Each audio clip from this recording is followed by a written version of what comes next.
ನಮಸ್ತೆ ಸ್ನೇಹಿತರೆ, ನನಗೆ ಡಯಾಬಿಟಿಸ್ ಇದೆ. ಅದನ್ನ ನ್ಯಾಚುರಲ್ ಆಗಿ ಹೇಗೆ ಕಂಟ್ರೋಲ್ ಮಾಡೋದು ಅನ್ನೋದಕ್ಕೆ ಇವತ್ತಿಂದ ನಾನು ಒಂದು ಸಣ್ಣ ಪ್ರಯತ್ನನ ಶುರು ಮಾಡಿದ್ದೀನಿ.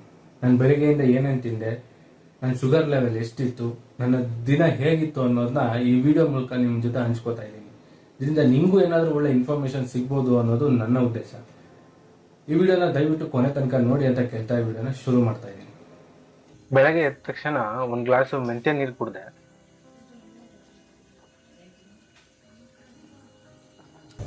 ಖಾಲಿ ಹೊಟ್ಟೆಲಿ ನನ್ನ ಬ್ಲಡ್ ಶುಗರ್ ಲೆವೆಲ್ ಇದ್ದಿದ್ದು 140. ಇವತ್ತು ಬೆಳಗ್ಗೆ ತಿಂಡಿಗೆ ಅಂತ ನಾನು ತಟ್ಟೆ ಇಡ್ಲಿ ತಿಂದೆ. ಅದನ್ನ ಹೇಗ್ ಮಾಡಿತ್ತು ಅಂತಂದ್ರೆ 2 ಗ್ಲಾಸ್ ಬಿಳಿ ಜೋಳ, 1 ಗ್ಲಾಸ್ ಕೆಂಪಕ್ಕಿ, ಮತ್ತೆ ಅರ್ಧ ಗ್ಲಾಸ್ ಉದ್ದಿನ ಕಾಳು ಪ್ಲಸ್ ಒಂದು 4 ಸ್ಪೂನ್ ಮೆಂತ್ಯನ 8 ಗಂಟೆಗಳ ಕಾಲ ನೆನೆಸಿ ಅದನ್ನ ರುಬ್ಬಿ ಒಂದು ರಾತ್ರಿ ಫರ್ಮೆಂಟ್ ಆಗೋಕೆ ಇಟ್ಟು ಬೆಳಗ್ಗೆ ಅದನ್ನ ತಟ್ಟೆ ಇಡ್ಲಿ ಉಯ್ದು ತಿಂತಾ ಇರೋದು. ತಟ್ಟೆ ಇಡ್ಲಿಗೆ ನಾನು ತಿಂದಿದ್ದು ಟೊಮೊಟೊ ಗೊಜ್ಜು. ತಿಂಡಿ ತಿಂದ 1 ಗಂಟೆಗಳ ನಂತರ ನನ್ನ ಶುಗರ್ ಲೆವೆಲ್ ಎಷ್ಟಿತ್ತು ಅಂದ್ರೆ 219, ಅಂದ್ರೆ 219 ಆಗಿತ್ತು. ಇಡ್ಲಿಗೆ 1 ಗ್ಲಾಸ್ ಅಕ್ಕಿ ಹಾಕಿದ್ರಿಂದ ನನ್ನ ಶುಗರ್ ಲೆವೆಲ್ ಇಷ್ಟೊಂದು ಸ್ಪೈಕ್ ಆಗಿದೆ ಅಂತ ನನ್ನ ಅನಿಸಿಕೆ. ಇವತ್ತು ಮಧ್ಯಾಹ್ನದ ಊಟನ ನಾನು ಸ್ಕಿಪ್ ಮಾಡಿದೆ.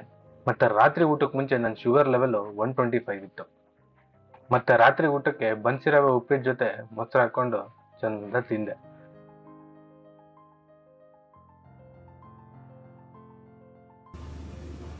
ಊಟ ಮಾಡಿದ 1 ಗಂಟೆಗಳ ನಂತರ ನನ್ನ ಶುಗರ್ ಲೆವೆಲ್ 200ರ ಗಡಿ ದಾಟಿತ್ತು. ಇದರಿಂದ ನನಗೆ ಗೊತ್ತಾಗಿದ್ದೇನೆಂದ್ರೆ ಬನ್ಸಿರವೆ ಉಪ್ಪಿಟ್ಟು ತಿಂದ್ರೂ ಶುಗರ್ ಲೆವೆಲ್ ತುಂಬಾ ಸ್ಪೈಕ್ ಆಗತ್ತೆ ಅಂತ. ಏನ್ ಊಟ ಮಾಡಿದ್ರೆ ಶುಗರ್ ಲೆವೆಲ್ ಜಾಸ್ತಿ ಸ್ಪೈಕ್ ಆಗಲ್ಲ ಅನ್ನೋದನ್ನ ಮುಂದಿನ ವಿಡಿಯೋಗಳಲ್ಲಿ ನಾನು ಈಗ ಚೆಕ್ ಮಾಡ್ತಾ ನಿಮ್ಗೆ ತಿಳಿಸ್ತಾ ಇರ್ತೀನಿ. ಈ ವಿಡಿಯೋ ಇಷ್ಟ ಆಗಿದ್ರೆ ದಯವಿಟ್ಟು ವಿಡಿಯೋನ ಲೈಕ್ ಮಾಡಿ, ಚಾನಲ್ನ ಸಬ್ಸ್ಕ್ರೈಬ್ ಮಾಡಿ, ಸಪೋರ್ಟ್ ಮಾಡಿ ಅಂತ ಕೇಳ್ತಾ ಈ ವಿಡಿಯೋನ ಇಲ್ಲಿ ಮುಗಿಸ್ತೀನಿ. ಧನ್ಯವಾದಗಳು.